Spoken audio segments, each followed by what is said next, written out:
All right, today we're diving into something really special. We're going to explore one of the most intimate, I think one of the most gentle passages from the classic spiritual text, Al-Hikam. We're talking about the station of complaint. And trust me, this is a concept that's going to completely reframe how you think about a very, very human experience. Okay, so just let that line sit for a second. How can I complain to you of my condition when it is not hidden from you? This holds such a beautiful paradox, right? Because, we're often taught that complaining is a bad thing, it's a sign of weak faith, maybe impatience. But what if complaining to God is the complete opposite? What if it's actually one of the most profound forms of worship?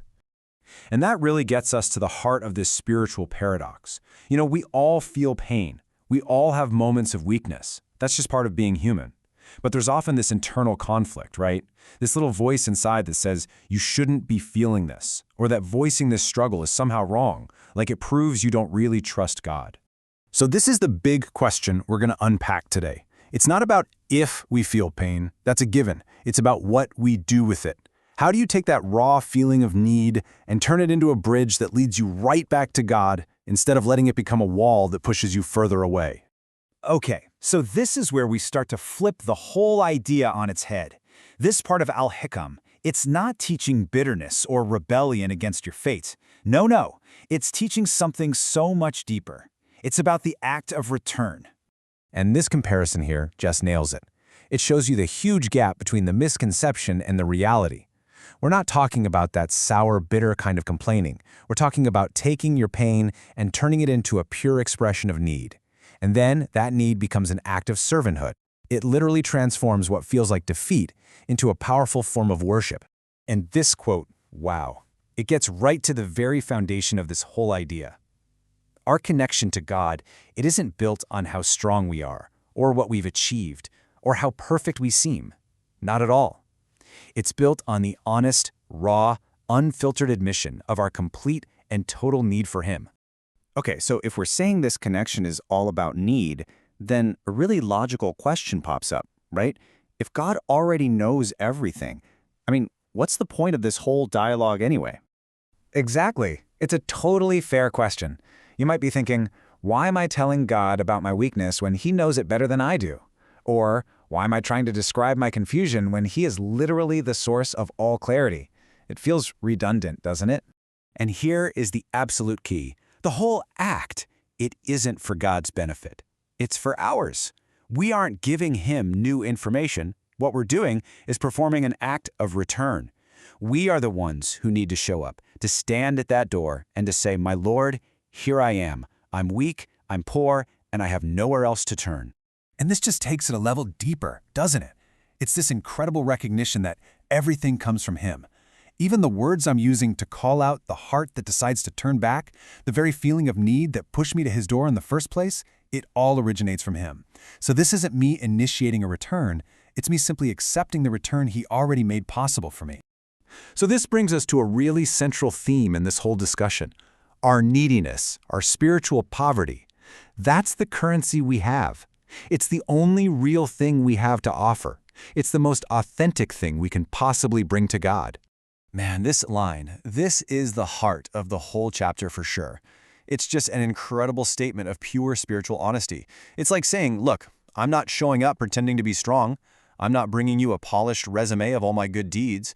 I am bringing you the one thing that is absolutely undeniably true about me, my desperate need for you. So let's be super clear about what we mean by poverty here, okay? This has zero to do with money or material things. We're talking about a state of being.